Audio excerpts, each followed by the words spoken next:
Joining us to look at this morning, we have Comrade Agberen Monday, National Secretary, Institute for Social Rights, Concerns and Advancement. Good morning and thanks for joining us.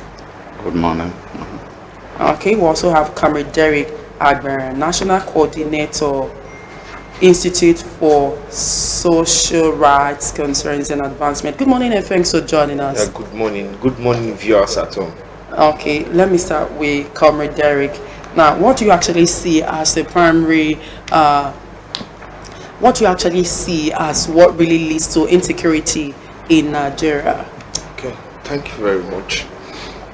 I will say this, no doubt insecurity is a global challenge in the world today, looking at various countries, and you'll see that it's a global challenge, but no doubt we cannot exempt it from effects from bad governance in Nigeria, especially in Nigeria.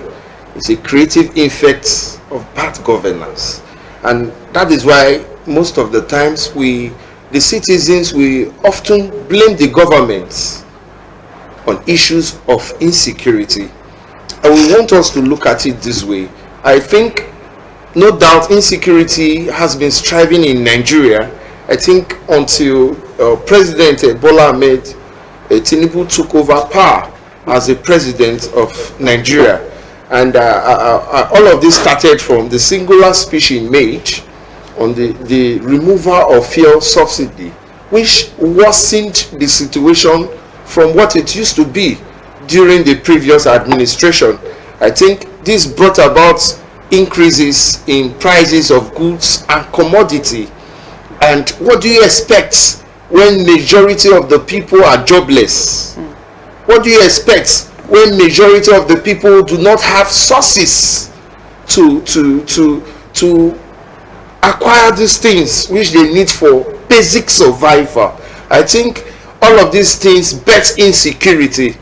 Looking at our country today, the Nigerian universities and polytechnics, they admit over 2 million students into the tertiary institution, and yearly over 600,000 students graduates. What are the provisions for job after graduation? What do they fall back to do after schooling? This is why majority of the people into crime today, we do not doubt, and majority are graduates, but because of the fact that there are no enough job provision. Imagine 5%, not even 5% of job employment.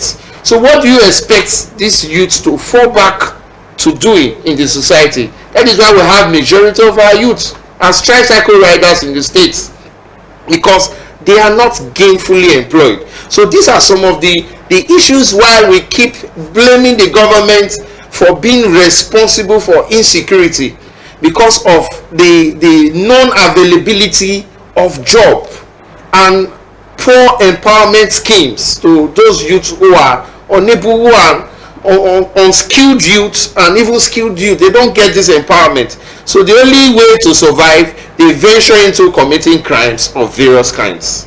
Okay, Comrade Agberen.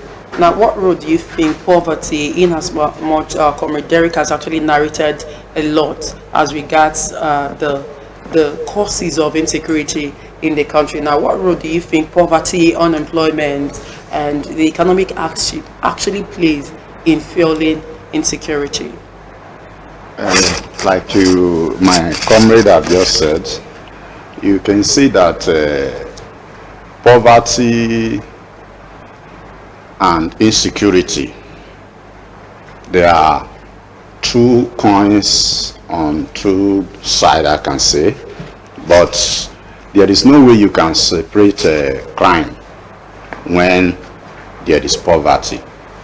And as I can tell you today, our governments are not doing enough. Okay. Because poverty bets crime.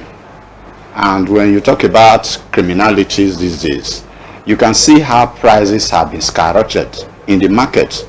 There is no way an individual can go to the market with, even considering the latest minimum wage that the government have even approved, 70,000 naira.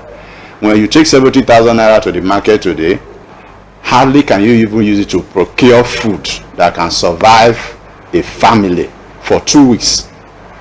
A family, you cannot be survived with 70,000 naira for 2 weeks, and that is a salary for most average worker.